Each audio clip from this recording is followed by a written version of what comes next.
Welcome to the Wild Type Podcast. I'm Neptune and Chameleon. I'm Lyssa Lizards, and we're your reptile girlies.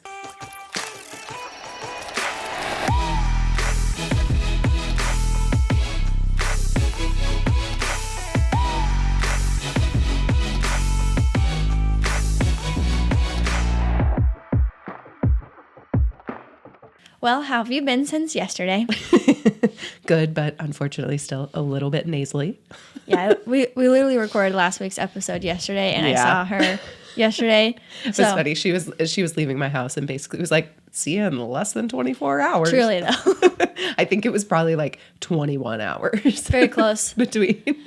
Very close, yeah. I know. Well, while I was getting ready today, I had a classic... Oh, you have a little Campbell hair on you. I have so many Campbell hairs on me all the time, 24/7. Which is why this color sweater is literally perfect, because I know. It hides most of them. It's unfortunate because as a girly who loves to wear black, I wear a lot less black these days after having a white dog. No color is safe because my dog's black and white. So you would see little black hairs on this, and then you'd see little white hairs on your shorts. So nothing safe. I was going to say, though, I had like a classic girl dinner, and we were chatting about this.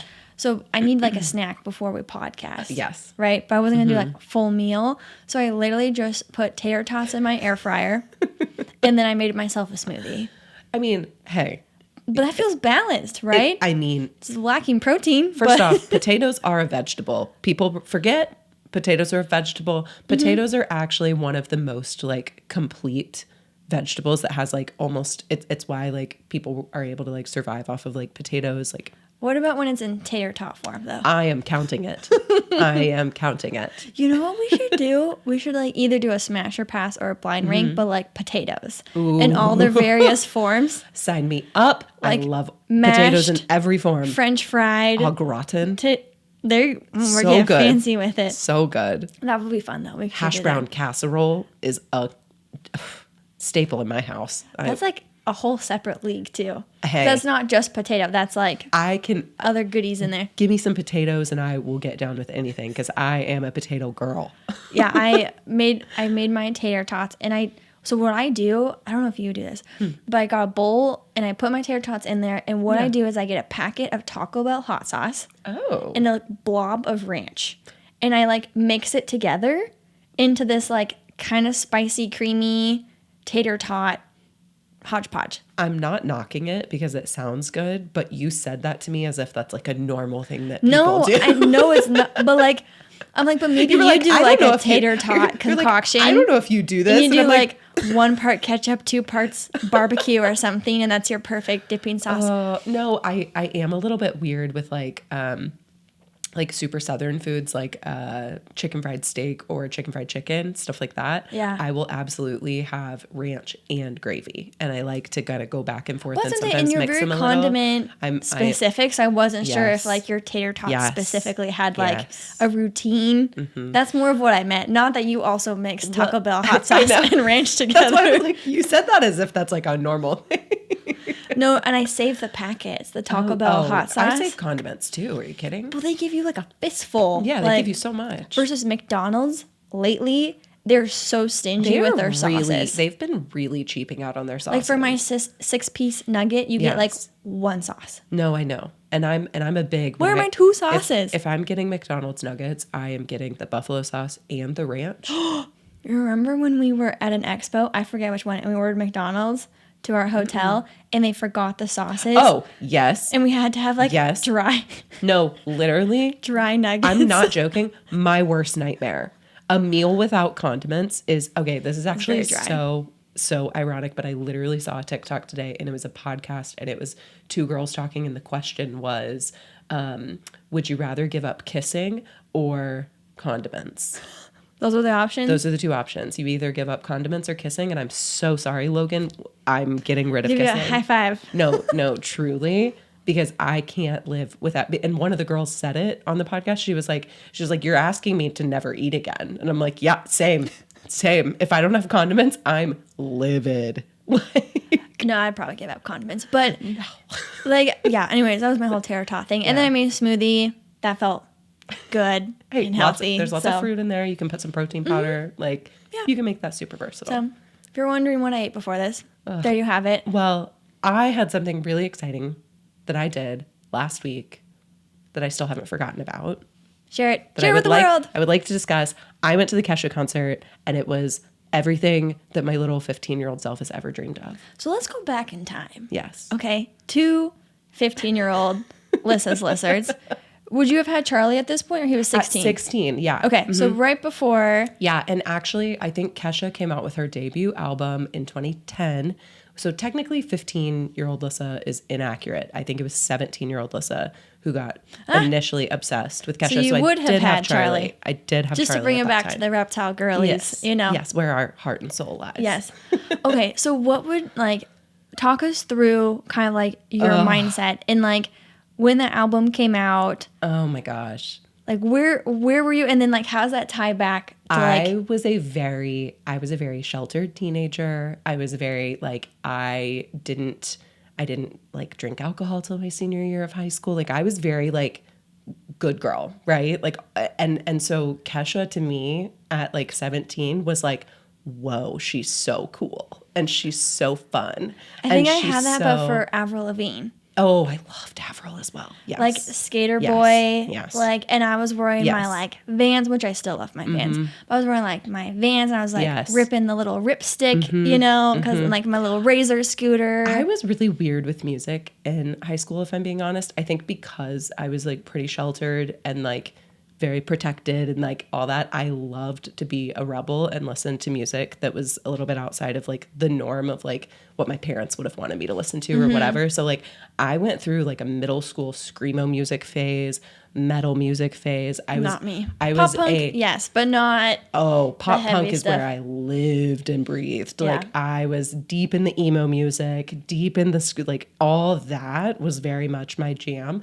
And Kesha was my first like. I liked Taylor Swift, but I was never a big like pop music kind of girl. Like that was just, and back then she was very country, you know? And so that was never super my vibe. And so Kesha was very much like, she's so cool. Her music is edgy. She's edgy. Like she was everything that I like wished I was at 17. And so I was just obsessed from like day one when I first heard her music and then like saw some of her like music videos and was just like absolutely obsessed. But because I was 17 in 2010 and I immediately like went to college after, I didn't really ever get to see her in concert like in that prime era of like 2010 to like 2014 or so. Like that's when I was in college, so I was like busy doing college stuff. I never really was able to go see her. And so then Kesha went through like a huge thing. If you haven't looked into it, look it up. She's been in like lots of legal battles. She basically like lost the rights to her own voice for like 6 years, like it was a whole thing. Feel free to look into it. But she finally, in like, I think a year ago, was granted the rights to her own voice again and like her own music and stuff. And so it's just, her music has always just been really, really important to me, like all the way through college. And so getting to see her in person, live, listening to the old music, hearing the new music, like, it does something for you, it does something right? to your soul. Like it. Because it's so nostalgic. Yes. Right? That's a big part of it. She's also coming out with banger after banger after banger right now. Like because she finally has her record label. She's an independent artist again, which I'm like so proud of her for. I couldn't stop crying for the first 15 minutes of the concert. I've cried at a concert. It was a little embarrassing because I was just, right when we got there, she like did this thing where she like walked around and basically was like high-fiving everybody to the song TikTok, which is like one of her biggest songs. And as she was walking around and me just seeing her so happy in concert, fully like has the rights to her own voice with her own independent record label, like all this stuff, I was just sobbing. And Logan kept looking at me and he was like, are you still crying? You're still crying? I was like, I can't stop. You're like, I have feelings. I was like, they need to come out. I just kept saying to Logan, I was like, I'm just so happy for her. I'm just so happy for her. Like look at how happy she is. And I'm like tearing up thinking about it right now. But like everyone deserves. Oh yeah. You know, to like be able to do what they do For and like sure. to lose the rights to those, like insane. Oh, and she's not the only artist, crazy. right? That Yeah. like that's happened too. Well, and she even said on stage, she talked about it a lot because a lot of like her show, the way she had structured it was about that. It was about like the path of like the old Kesha is not the new Kesha. And like it was this whole kind of like story arc a little bit. And so one of the things she said was that, which is just so insane, her contract that she signed at like 20 years old, not knowing any better, literally said like they own the rights to her voice and her music in the universe in perpetuity. The legal language said in the universe. Like, insane. They knew what they were doing. Crazy. Yeah. Oh, wild. So anyway, I had the best night ever. Even though you were sick. I know. I had my stuffy nose and I was like, oh, but anyway, it all worked out and I got to see her and I'm just, No, I want to relive it again. You. I feel like the equivalent artist, like Avril Lavigne, if we're going like edgy, I want to be you when I grew up type of vibe. But the artist that probably was like really influential for me was Hilary Duff. Oh, yes. Yes. No, honestly. Because her album was the first album that I bought with like my own money. Oh, that's And I cool. distinctly remember going to like, Target or wherever back when like their, technology department was like where they had all the CDs and everything. Yes. And you could like put the headphones on to like listen to it and everything. Like hashtag 90s kid. For sure. So I want to say it was Metamorphosis. Yes. Oh, probably. The album. I mean, she had a few at the time, but I think that was the one that I like bought with my money and my CD player, and like the whole thing that had a cassette player attached to it. Very boombox. It was vibes. like, for me, like I dressed up as Kesha twice my freshman year of college. I was her for Halloween and nobody will ever see those photos. I did find them. I was like, maybe I can no, I cannot post those. Not everything needs to be on the internet. No, 2011 Lyssa at a house party for Halloween in full Kesha mode, not just attire mode. Does not need to be seen. But I was also her, like my sorority had like which we need to talk about sororities one day. So that's on our list. But we had like a rock and roll date party and I was like, well, I'm obviously going to be Kesha again. Yeah. And so I got to dress up as her twice my freshman year. No, and Hilary Duff is different than that, right? So different. But she was a vibe and she was edgy in a way at that time. But her journey is so different, especially to compared when you kind of put her in the category of like Disney stars. Yeah. Oh, yes. Right? Who then went off and like did their own thing. Like when you compare her to like Demi Lovato or Selena Gomez or like any of those. Hannah Montana, aka obviously Miley Cyrus. The Miley Cyrus. Yeah. Like very different trajectory. Like I feel like she very much like did her thing, but then like kind of saw what her life would have looked like if she continued and then kind of pivoted, right? And kind of like went the mom route and acting route. Yeah, and like went that direction. Don't get me started on Cinderella Story. Oh, that movie's so good. Oh, forever. Chokehold on me. But anyways, so that was like a very influential. And so whenever I hear one of her OG songs, it just like takes me back to my purple childhood room, like dancing around. We both had purple childhood rooms. I know. My parents recently just painted over it and it was very sad. I don't, that house is with someone else. Probably not purple anymore. But yes, we're both big purple girlies and pink girlies, and hence Clearly.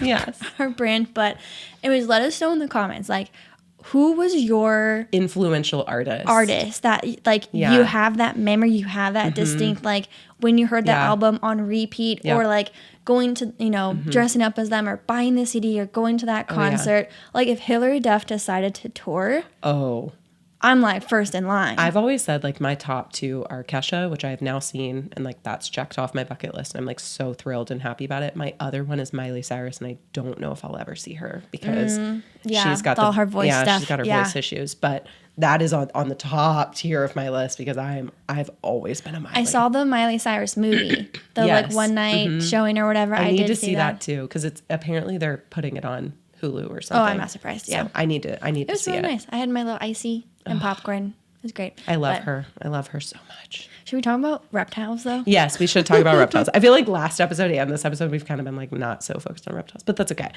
But this is Joy's podcast. I had something happen recently. Reptile related. And I'm really upset about it. Okay. So for anybody who remembers back in like probably my original reptile room that was first on TikTok, I used to take every single snake shed that I had from like the very first one and I pinned it in order on like my closet wall. Yep. And it was really cool because I could like see the stages and They see got them bigger grow. and bigger. Yeah. Yep. Well, when I moved out of that house, I put them all in a basket. And if I'm being honest, just kind of like didn't do much with it. It just like chilled in the basket, right? So I recently, like just this past weekend, went into the reptile room, was like, okay, I should probably reorganize this, and started pulling them out. And what happened? Either, like, I think it was a combination. I think 1 or 2 dubia roaches got in there, and or some isopods, because I did find some dead isopods in there. Mm-hmm. They ate like half of my snake sheds. Which is heartbreaking. Heartbreaking. You were so upset when you told me about this. No, I'm like, if I'm being really honest, I'm still mad about it. I'm like still really upset about it. I have a backup plan. It's fine. And not all of them got eaten. So like there's at least like a handful of like the most recent big ones that are good, which I'm like, okay, that's great. But going back to the nostalgic of like yes. music and stuff, like there's something nostalgic about your reptiles like first shed with you. I still remember when I got like a dorsal spike shed of like one of the first times Neptune shed with me, and part of me was like, should I keep this? Yeah. But I was like, I feel like that's kind of weird to keep this. But That's I kind so of real. That's like, so real. It's like keeping the teeth of your kid I that like know. loses their baby teeth or whatever, you know? So basically like most of my like smaller snake sheds are like pretty much like eaten through. So caution for anyone who may have your snake sheds out in the open. Maybe put them in like a sealed, some like, kind of sealed, like glass container. You know that like things aren't going to be able to like or something eat through, just to keep them super protected. If that's something that like you really want to make sure that you preserve. Learning lesson. Because even a plastic bag they would have chewed through that. That's why I'm kind of mad, because I wish I would have just like had them in a plastic bag or something, like, because that would have saved them. I think they can chew through, like they'll chew through plastic bags though. So I don't even know if that would have been. I don't know. I don't know what would have happened, but basically all I'm going to do now is I'm going to salvage the big ones that I can salvage. And then the ones that are kind of like in pieces, I'm just going to create like a hazel jar and a Tarzan jar. And I'm going to have like basically all the baby snake sheds that are like in pieces now. Yeah. So I'm the really memories upset are about there. it. The memories are there. I'm just really mad about it, and it's fine. Yeah. So anyway, I was brokenhearted. I'm sure that there are some reptile keepers out there that have dealt with something similar. So if you have ever had anything happen like this, please let us know. But I'm warning. trying to think if I've had anything equivalent. So what I've done for all the babies that I've hatched, I still have all their eggs. Yeah. So I still have like that's sweet. Those are in like a little deli cup. Are you gonna send them to the owners? Thinking about it. You should totally do that. But then selfishly, I want to keep both the eggs for myself. Well, that too. We'll see. TBD. TBD. No, I know other breeders do that, and obviously I can't know which baby was which egg, but I do think it's special if you can like have the egg. Special. And like I don't have like any of my chameleon's eggs or anything. I don't either. Yeah, so we'll see. I have them though, which I think is cool. Josh's Frogs has been a go-to spot for reptile and amphibian keepers alike for over 20 years. In fact, that was the very first online place I shopped at when I first got into the hobby. They offer auto deliveries on your favorite feeders, making it easy to ensure that your pets are well fed. They have animal-specific habitat kits, feeder and supplement bundles, and while you're shopping, be sure to check out their new product packaging that just launched, which now includes tons of detailed care information. Use discount code WILDTYPE at checkout to get 15% off your order or 50% off your first auto delivery order at joshsfrogs.com. We're so excited to introduce the Reptile Girlies to our favorite reptile-friendly coffee and tea brand, Cold Blooded Caffeine. Our favorite thing about them is that they donate 5% of all their proceeds to wildlife conservation to ensure reptiles and amphibians have a place to call home in the wild as well as in our homes. And if you know me, you know I'm obsessed with herbal teas. So for any of our fellow tea lovers, they source some of the highest quality loose leaf teas in the world. Cold Blooded Caffeine offers a wide variety of coffee like their Rainforest Blend, single origin options, and collaborations with some of the biggest names in the reptile world. For 25% off your first order, use code WILDTYPE at coldbloodedcaffeine.com. Are you looking for a new enclosure for one of your reptile babies? Be sure to check out Cages with a K. Each enclosure is made to order by their team in Minnesota, which means they can even do custom builds. The enclosures are made from high-quality PVC with tempered glass doors allowing for superior heat and humidity retention. They offer screen tops, side vents, and belly heat customization options to ensure the ideal setup for any environment. So whatever dream home you want built, Cages has you covered. Use code WILDTYPE50 to get $50 off any order over $300 at reptilecages.com. By now you've heard us talk all about Scratches, the social app that helps exotic pet owners like us find their people. You can add photos of you and all your scaly babies, set your filter to reptiles, and start scrolling through your local pet parents who get it. Think of Scratches as your way of avoiding the ever-looming "so do you have any pets?" question. Whether you're looking for friendship, romance, or someone who can pet sit your critters, your community is just a new match away. Download Scratches today and start connecting with reptile keepers in your area. Available on iOS and Android. Let's see. Okay, so then when we were talking about last week, Yeah. you were sick. You're still Yes. not 100%, but honestly, you sound better. No, here's the thing. I have felt great for like 4 or 5 days, right? Like I have felt good for a while now, and I feel 10 times better today. Like I even feel better today. And so it's like, I'm completely fine. I just feel have this like by lingering nasal noise. Like the end of the week, I feel like I know. I think you might be there. I think so too. It's just so annoying because I'm not still sick. I just Yes. sound like I'm still sick, which Yeah. is so irritating. Speaking of, excuse me. But we were talking about like taking care of reptiles Yes. while you're sick, but then it prompted the what are signs of sick reptiles. Which I was convinced that we had done this episode I already. scrolled. I'm telling you, I went back in the archives. I was convinced we had already done this episode because it feels so obvious. And I'm like, how have we not done it? So This we're is how finally it doing felt it. about when we're talking about supplements, Yes. or hydration. Yes. I think because we go into these like super obscure kind of Yeah, like well, and we- niche topics yeah. that sometimes you miss like the obvious ones. And I Yep. think in passing we've talked about.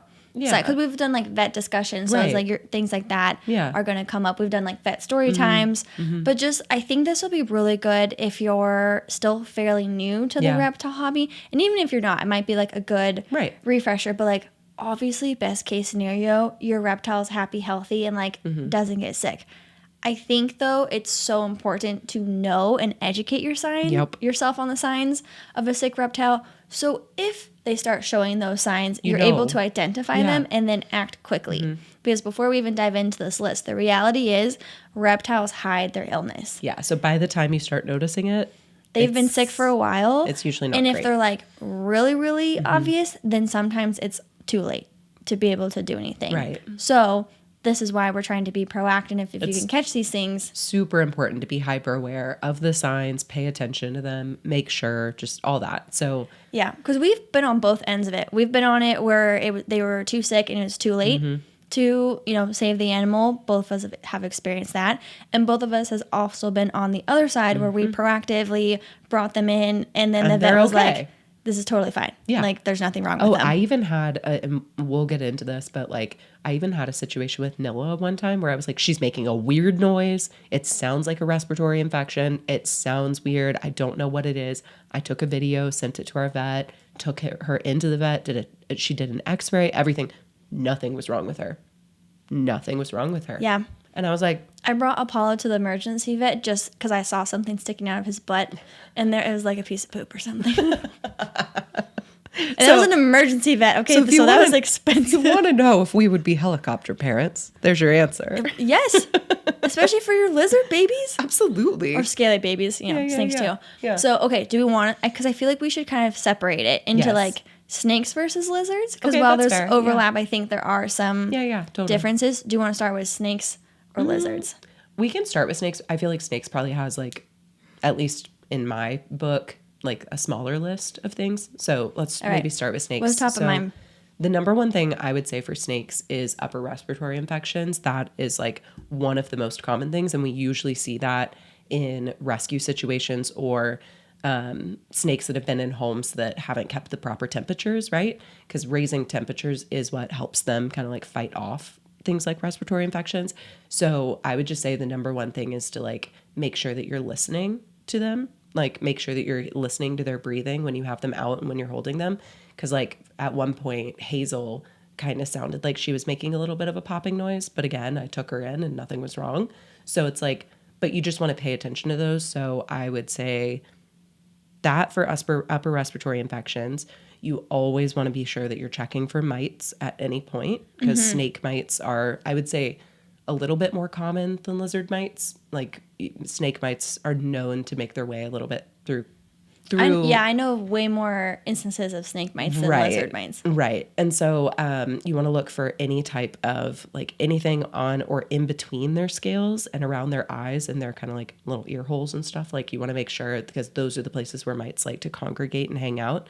Also on their vent area, you want to make sure, because they also latch on there.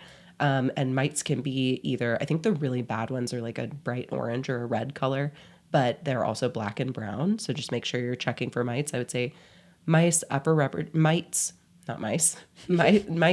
respiratory infections. And then also make sure that you're checking their belly for any type of scale rot or burns. So those are probably, I would say, for snakes, at least in my book, anybody who has more experience with like snake illnesses or snake sickness. I've never had any of my snakes get super sick. I would say weight loss. Oh, for sure. Yeah. Would be a good one. Yeah. And this is something where it's not a bad idea to weigh your reptiles on a regular basis. Yeah. So you know their baseline, because by the time you visually are noticing weight loss, then they've lost a significant amount of weight, especially for like them only being X number of grams, right? Like totally. That's a high percentage of their body weight. So like weight loss is a big one. Lethargy lethargic behavior, appetite changes. I think that can be a little trickier with snakes. Yeah. Because like their frequency of eating is different, and it can be kind of like they can be a little picky, or there's a little bit of finesse to getting them to eat, so that can be a little harder. For example, with ball pythons, like that can be your husbandry is off indicator, not so much like a sickness indicator. So I would just say, like, if no matter what, even if it's a husbandry issue or if it's an actual sickness issue, if your snake has refused food, like feeding, at least I would say if they've refused 3 to 4 meals, I would take them to the vet no matter what, because it could just be a husbandry thing. And if that's the case, like look into your care, but it could be a sickness thing. So I would just say, as long as if they've skipped more than 2 meals, I would start to like talk about or like think about taking them to the vet no matter what. But weight loss is huge. Lethargy is huge. If you notice that they're just like sleeping all the time, but that's kind of hard with snakes because their eyes are open. Well, yeah, they don't blink. They don't have the eyelids. So I know like a snake yawn is like one of the cutest. It's so cute. We love snake yawns over here. One of the cutest possible things. So cute. I've never caught any of my 3 snakes yawning. Really? And it's actually really I've definitely sad. caught my chameleons yawning. Oh, for sure. It is not as cute though as a snake yawn. No. Snake it kind of looks a little terrifying from a chameleon, but it's very cute from a snake. It's so cute from a snake. But are there instances where like gaping or anything like that would be indicative of a health issue or a sickness issue? That's a really good question, actually. I'm not sure. I would say I definitely wouldn't rule it out. Like if you notice that they are yawning a bunch of times, that's super abnormal. Like they shouldn't be yawning that often. So I don't know if that's super common. Okay. Just because it's like a super common for lizard chameleons. thing. Yeah. And one thing to note for like all of this, if you're noticing any behavior that seems unusual, like do something about it. Just, take them in. Look into it, do your research, take them into the vet, any of those things. Like, because like while these are stereotypical signs, you know your animal's routine and behavior better than anyone else. Well, and with that said, like truly like one of the biggest signs of something being wrong could just be a difference in behavior. And like we don't know that, right? Yeah. So I think no matter what, if you notice any like drastic differences in behavior, just like so like a big thing as someone who's owned pretty defensive animals previously, if all of a sudden my normally defensive animal is like letting me hold them or super chill, it can be easy to interpret that of like, oh, they're getting used to me. Whatever, they like me. Yeah. But I'm like, but that's not their norm. That's not their baseline. No. So are you not being defensive because you don't feel good? Right. Or your body's fighting an infection so you don't have the energy to fight. Or whatever, or protect yourself. So like that's a great on point. paper would not seem unusual, but for that particular animal would be concerning. No, 100%. And I would say the same thing. Like anytime if I ever specifically Hazel, like Hazel does not like to be handled much. And so like anytime if she's ever like if she would be super chill coming out, I'd be like, what's wrong with you? You good? Yeah. What's wrong with you? Exactly. Because that goes against her baseline behavior. Just like if they like to bask all the time and all of a sudden they're not basking or they're in their hide all the time and now they're not, or vice versa. Like if something's off, just observe, right? Is that just like, are they just doing something different? That's allowed. That's totally valid. For sure. Or is it like indicative of something bigger going on? In which case, or the one thing by itself wouldn't be a big deal, but paired with everything else, yes, 100%. then could also be a sign of something bigger going on. Totally. No, that's a great point. And monitor your poops. Yeah, that's okay. I had that written down. I didn't even notice that. I forgot about that one in my notes. That is, always check their poops, because if you notice anything different with their poops, if you notice that like a really good indicator that like something is up, and it could just be dehydration, but it could be an indicator of like parasites or something. Like if their urate is really, really orange, that's usually a sign that something's up. Something's not normal. As someone who has species that poop pretty frequently, I always say 1 weird poop, I don't worry about it. Yes. 2 weird poops, then I'm doing something about it, because at the end of the day, it is poop, you know? For and sure. like sometimes when I feed like a bunch of hornworms, you know, then their poop's going to be a different consistency than when I feed a bunch of dubia roaches or whatever, you know? Right. So like I don't put too much stock in it, but if there's like blood in the poop or anything like that, then I'm like, okay, we need to do something about this. I had this one weird situation happen with Taz one time where he had this poop that looked like he laid a bunch of eggs. I remember this. Guys, it was the weirdest thing I've ever seen. So bizarre. Taz is my scaleless corn snake, and he's like a little small for his age, but he's also a male, so it's kind of dependent. But when I took him into the vet, like she, you know, looked at everything and she was like, I don't see anything abnormal. If it happens again, like bring him back.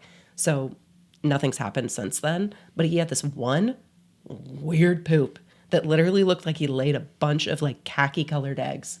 How bizarre. And I was like, what is that? Like, what is going on? You have no idea. I had no idea. Still to this day, don't know what happened. So again, a medical mystery. One weird poop sometimes means nothing, but if there's multiple, definitely get it checked out. Yeah, especially with urates, if those are looking funky. Yes, for sure. Okay, I feel like that's like a good overarching for like snakes. So moving into lizards, things are going to look similar, but like a little bit different. A big difference is going to be eyes, especially for species that do blink. You have your species that don't, of course, but there are quite a few lizard species that do blink. Some lizard species do take naps. That's like part of their normal routine. Like, blue tongue skinks occasionally get a little lazy. Like Nilla hangs out in her hide quite a bit, you know? Yeah. Chameleons don't take naps. Yeah. Other lizard species do not take naps. And it can be easy to associate, like, we like to rest, our dogs like to rest, other animals like to rest. So we make the assumption that, like, oh, they're sleeping, napping. Yeah. But actually, like, that's a sign of, like, severe stress or sickness. Specifically for chameleons, that's a number one. And I would even say with, like, bearded, any diurnal species, which means that they're like us, they're awake during the day and asleep at night. Like, for the most part, like, I know beardies can be a little bit lazy sometimes, but if they're sleeping a lot during the day, that's a bad sign. Same with, like, I would say Nilla, my northern blue-tongued skink. Like, if I caught her napping more than, like, for a little bit during the day, like, she likes to be in her hide, she likes to chill, and she likes to bask. So if I noticed that she, like, wasn't basking and she was in her hide the whole time, I'd be worried. Right. Versus, like, as long as she comes out, she basks, she runs around, does a little stuff, and then whatever. So it just really kind of depends. But for the most part, if they're napping a lot or sleeping a lot during the day, very bad sign. Yes. And I would say all across the board. Yes. Yeah. I kind of insinuated this when we're talking about, you know, snakes and eating, but like lizards tend to eat more frequently than snakes do. Yeah. So you can more quickly pick up on them if they're losing interest in their food or appetite. Yeah. Now, there are some instances where your lizard's just being picky. Yes. And they're just working the system, That's and they're classic. trying to get those hornworms and Classic. superworms and waxworms, okay? Don't fall for it. Yeah. But then there are instances, even when you offer them the treat bugs, right? They're not interested in food. I do see sometimes people will see this list of signs of a sick reptile or animal for their species and then try and apply it to their scenario. So what I'm thinking of is when people have baby reptiles that then start eating less because they're adults. Yeah. And then they're like, oh no, my reptile started eating less, therefore they're sick or something's wrong. So like you do need to take context clues into consideration. Of like their age and if they're at the point where they're not eating as much, that's or other circumstances that would change their behavior, right? Temperatures changing with the seasons. That could have them cause behavioral shifts. If you switched up the lighting on them, did you make any changes to their enclosure recently? Yes. Like, are they an egg-laying species, right? Is that going to do anything? Are they going through hormonal changes because it's mating season? Other things that could impact their behavior independent of their health, right? That could be interpreted as like a sickness or a health issue. Weight loss, very obvious and a big one for lizards and truly any reptile, right? Like they should be maintain their weight. Weaker grip is a thing. If your lizard's having a hard time climbing or holding on to things, that could be like kind of lethargic. Not to bring it back to snakes too, but yes, that is also a big one. If like they are wrapping around your arm or your hand or whatever, and you notice that they have less strength, that is again a really big sign. So I just wanted to throw that in there too, because we didn't mention that with snakes. Okay, Neptune, what are your top 2 feeder bugs for all your critters? Dubious for protein and black soldier fly larvae for lots of calcium. Simpton offers a wide variety of insects like silkworms, dubia roaches, waxworms, and our favorites, black soldier fly larvae. I've also heard the entomologists at Simpton have customized the diet of their black soldier fly larvae to maximize their calcium content, so there's no need to dust them with calcium. So if you're interested in trying them out, use code THEWILDTYPE at SimptonBSF.com for 15% off your order. Do you sell reptiles? Be sure to check out the Palm Street app, a place where you can have your very own live auctions to help find your reptiles amazing homes in a community full of thousands of reptile lovers. To apply to be a seller, go to page.palmstreet.app/reptile. They prioritize ethical breeding and trading practices, ensuring all reptiles on their platform come from responsible sources. Once approved, Palm Street's reptile team will guide you through every step. From setting up your reptile shop to going live for the first time, you'll get hands-on support to sell confidently, safely, and responsibly. Everyone's been asking Pangea to make their PVC enclosures in even bigger sizes, and they have delivered. Their new high-quality PVC enclosures are not only bigger, at 22 by 17 by 36 inches, but they also feature easier assembly, better ventilation, and they're perfectly sized to fit side by side on your metal shelving units. I can't wait to try these enclosures out for my new Caledonian geckos. They are perfect for your arboreal geckos, frogs, snakes, and even more. Check them out at PangeaReptile.com. Yeah, upper respiratory infections, so similar for lizards, wheezing, popping sounds, lots as well of as gaping, which is why I was asking for snakes. Totally. Gaping can be a thing. With that, we can look for discoloration in the mouth, especially around the teeth, if that's indicative of mouth rot. That could be a thing.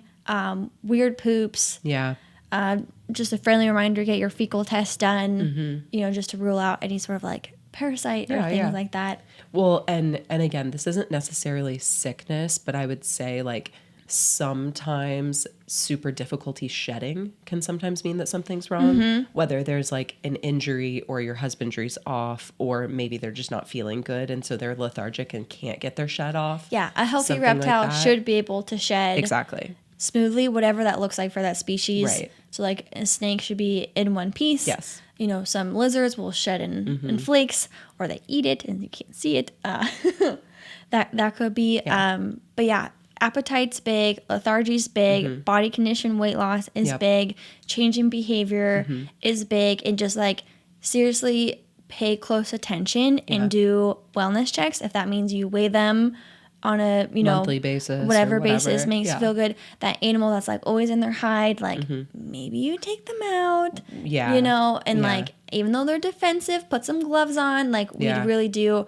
They can go downhill so fast. Quickly, and truly it can feel like it came out of nowhere, but in actuality this has been weeks if not months, and they are just now visibly showing those signs. And I see it all the time with new keepers who get absolutely heartbroken because they're like, I thought I was doing everything right. In some instances they were, in some instances they weren't, right? And then it felt like it came out of nowhere, and within 24 hours they looked sick and died. And one thing I do want to point out too, one of the questions that I get the most often, just like randomly in my comments, is like, my reptile's been hiding and I got her last week, or like things like that.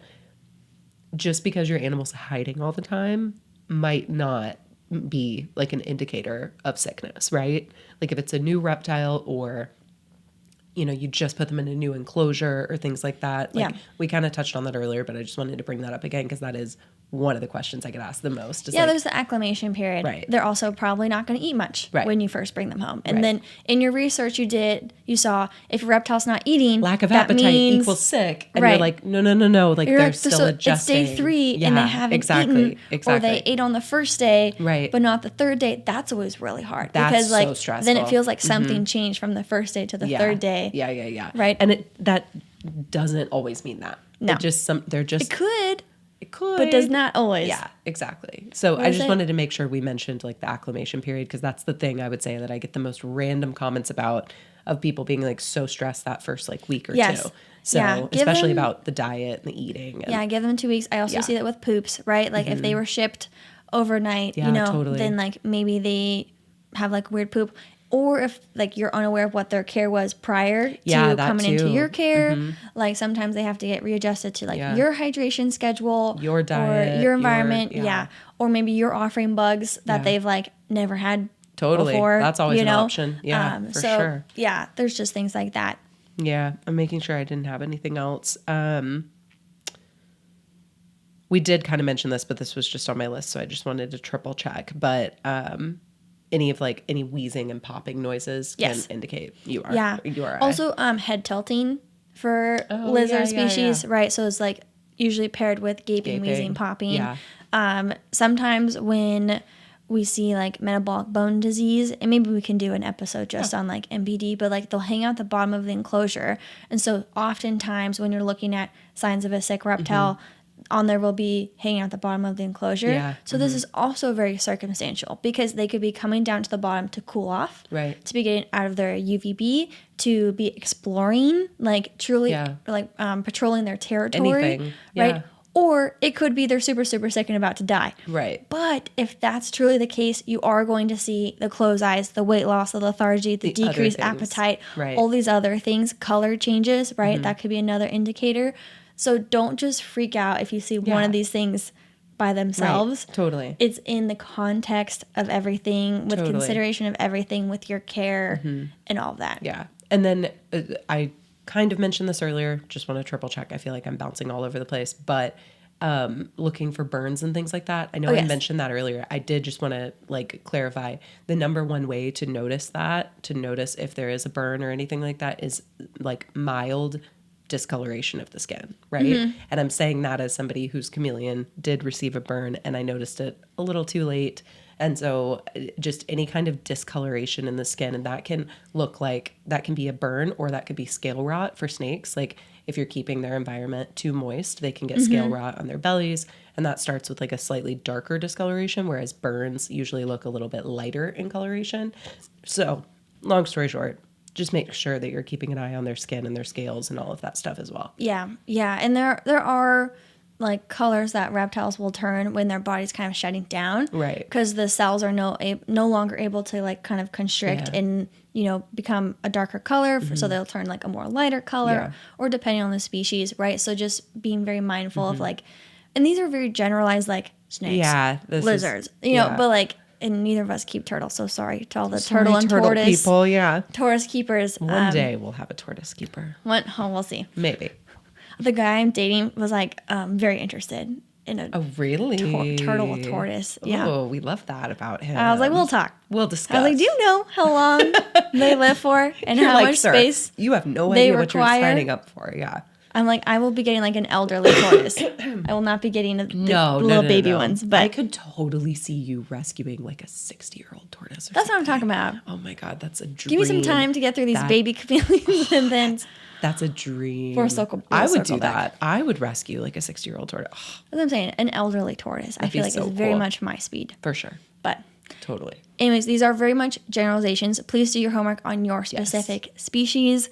please be monitoring them on a regular basis, along with your care parameters, because even though you use the same bulb and the same mister and the same supplements, and, you know, it just takes one thing to not be quite right over a long period of time for there to be, like, negative consequences. Yeah. So just make sure you're up and aware on all the things. And get your vet lined up ahead of time. Yeah. Establish your vet, establish the relationship, because not all exotic vets are created equal. Yep. And if it does come to that point where you do want to take them to vet, you want to be 100% confident that wherever you're taking them to, you feel good about. Yes. Because you're going to be stressed and anxious and freaking out and not be able to think clearly. Yeah. And you're going to call your friend and be like, what do I do? What's happening? You're going to be in a total panic. And so we're trying to set you up for success. Yes. Get it set up beforehand. Exactly. Check out our episode on vetting your vets and making sure that you find one that you mesh with. And check out the one about vet story time, because that one you'll want to grab some popcorn. Yeah.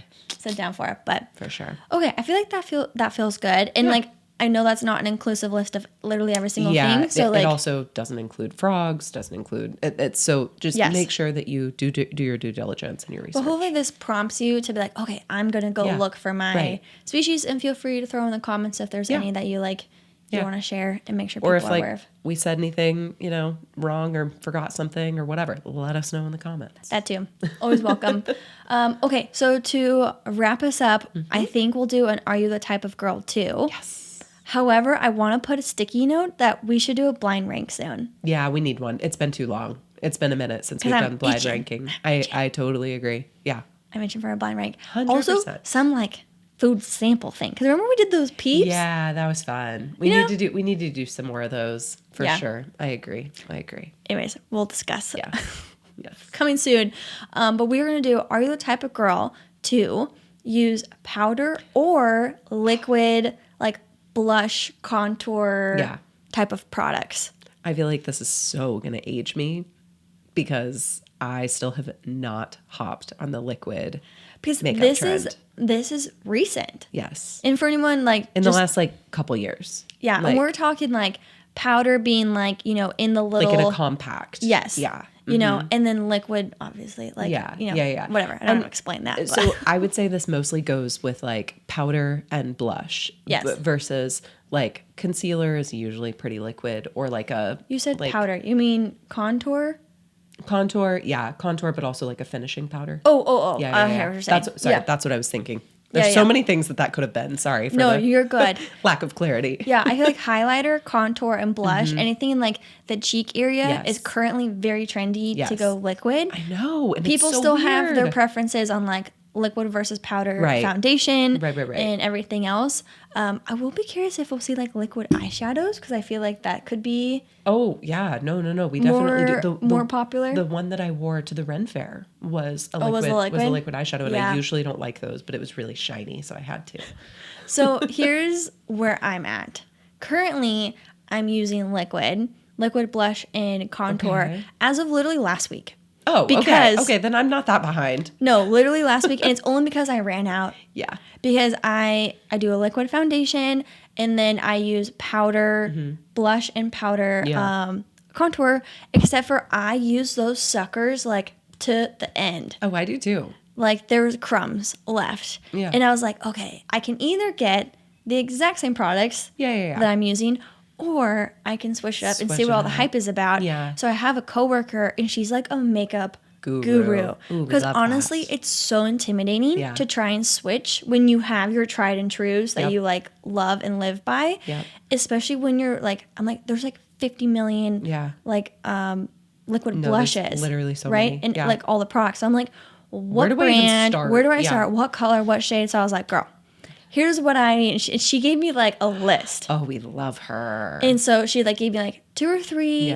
blushes, 2 or 3, highlighters, whatever. And she's like, do you want like sparkly and shiny, or do you want like a matte finish? So she like helped me kind of nail down. So that's what I'm wearing currently. Oh, love that for you. And so I've been using it for like the last literal week. Like, dang, hardly any time. So I like, oh my gosh, this is the 3rd time that I've hit my mic just today. Sorry, guys. Anyway, so what I was going to say, my clients that I've been working with for the last like couple of years have been beauty brands. Yeah. And not so much like makeup, but like beauty tools and like, or hair stuff. Like body washes, like things like that, like beauty, skin, face, like that kind of stuff. So anyway, basically I got to go when I went to California like a couple months ago, and Weeks. Weeks? Was it weeks? Weeks. Anyway, I thought that was like months ago. That feels like a lifetime ago. Anyway. It's fine. Continue. Crazy. Continue. So, but when I went to that, I was going specifically for, not to brag, but a Patrick Ta makeup masterclass. Some of you know exactly what that means, and some of you have no idea what she's talking and that's totally about. okay. Basically, Patrick Ta is like a huge makeup guru. He's done like Kim Kardashian. He's done all the Kardashians. He's done like celebrity Gigi Hadid. Like he makeup does, artist. Yeah, like he does like all like the models. Like he's a huge makeup guru. And so he did a master class for like one of my clients, and I was like working with them on it, and I learned so much in that class. I love this. That I did not know before, because I have never really been like a super makeup girly. I'm the type that like, I know what looks good on me. I know what I like, but that's it. I don't follow trends. I don't keep up with products. I've been using the same blush literally, I think, since high school.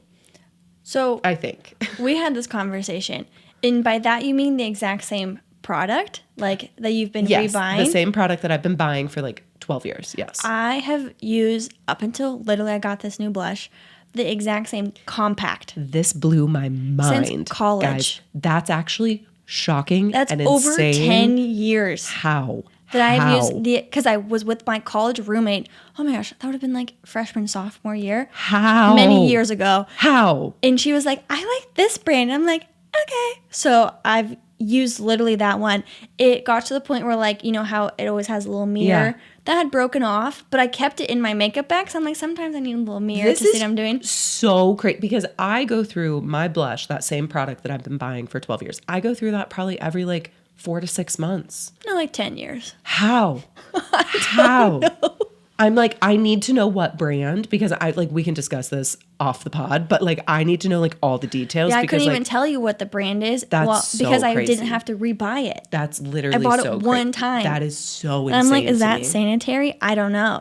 Does makeup expire? I don't know. I literally don't know. Don't know. But anyways, it kind of like, it got down to like the little Yeah. bits, you know, and then kind of like cracked and was in pieces. Yeah. And because I didn't have the lid for it, it was just kind of like floating everywhere. I was like, okay, this one's like kind of done. And then my contour, I had also used down to the bottom.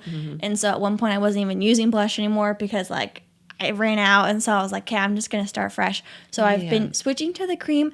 Liquid cream. I feel products. like there's actually like a middle ground category, which is the cream blushes, right? Because like my liquid is different. My than the contour cream. is like a cream stick. Okay. And then my blush is like a liquid applicator, whatever thing. Yeah. And it blends so nicely. Oh, that's so cool. Not that like my dry didn't, but I feel like with your skin texture and as you get like different stages of life, like sometimes you're a little oilier or a little drier and you kind of like find what the sweet spot is.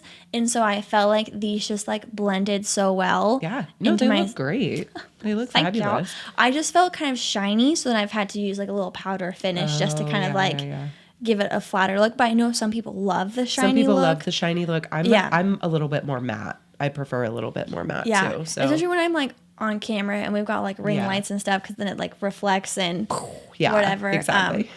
But yeah, I've been enjoying it. I didn't think they were like insanely priced. I might have to try it soon because I'm happy to give curious. you the names of the ones. Yeah, I might. I try if you want to start somewhere. I might ask you because I genuinely like. I've been using my powder blush forever. The concealer that I use is like a cream concealer, and I do use like I occasionally will use like a liquid foundation, but I'm so much more of a like concealer, blush, finishing powder kind of girl. I don't often do full-fledged like everything. But this is very trendy right now. It is, and it has been for several years. Like it's been really blowing up, and I felt very dumb in a room full of influencers listening to Patrick Ta being like, "You can put your foundation on top of your blush. People do that." What? Like I remember, I learned so much from this man. I would just like to think that there's someone watching the podcast and is learning from us. And Maybe. like, I don't know. what? If they close their eyes, that means they're not feeling good. Anyways, I digress. It's so funny. One of my favorite things to see on TikTok, though, is the people who are naive to using liquid blush for the first time. And it's like, because it's so pigmented. super pigmented, and they put like as much as they would normally, or even they know, so they put even less, but it's still too much. Yeah. And they try and blend it out, and they have these like clown cheeks because it's so much blush. Honestly, I'm just so picky about my color. Like I specifically really like the one that the color that I use is called like Apricot Kiss or something, and it's a very like pinky rosy orange. Like I like the kind of like warm tones, and I'm just so picky with it that I'm scared that I won't find a liquid color that I like as much as my powder. Well, don't you worry. There's a million choices, so I'm sure you'll find one. I know. But I was hesitant when I put the blush I on. too. So I was like, okay. I was like very conservative and Yeah. did like a small dot. But I think this has a little bit of highlighter in it, so it's that's not nice. as like... You do look highlighted in a good way. Thank you. It's not as pigmented as I was anticipating, because some of them are like more of a matte blush that are like poppy. When I was in the Patrick Dog class, one of his blushes was like one of the cream blushes, and it was this like aggressive like not even like almost like cranberry color, and I put it on and I was like, nope, not for me, This is why there's options. Yeah. No, and I've only used contour on my cheeks, but I know it's also trendy to like do different spots. Nose, so and all that good stuff. So today I put a little under nose, and I was Looks like, fabulous. But anyways, let us know. Are you the type of girl to, maybe you don't use makeup at all? That's an option. Yeah, tell us that too, because honestly, that's more so the boat I'm running in lately on my day-to-day. But Yeah, and then are you the type to use powder, liquid, combination, cream? You mix it up. Yeah. Little of everything. I don't know. Let us know. I am thoroughly enjoying the creams, though, but I had no qualms with the powders. They serve. Yeah. They serve me well. From what I hear, the creams and the liquids are supposed to last longer than the powders. Let us know in the comments if you believe like last that longer to be on true. your skin, like throughout the day. Yeah. Yeah, I don't Let know. us know. Because I have a tendency to put my hand I do too. on my cheek, in my chin, and then I get all these breakouts, and then I'm like, because I know better than to do it, but I just get in the zone, and I just, whatever. You and me both. Anyways, I think that's going to wrap up the podcast for today. So happy Tuesday for listening on Tuesday. Thank you guys so much for listening and joining us in this conversation. As always, you can check out the podcast on YouTube, Spotify, Apple, anywhere you get a podcast. Feel free to leave us a review, guys. Like, we've been posting the ones on Apple Podcasts on our Instagram. Yeah. Always enjoy reading those. You can check me out everywhere, Neptune the Chameleon. And at Lyssa everywhere as well. Otherwise, we'll catch you guys next week. Bye, girlies.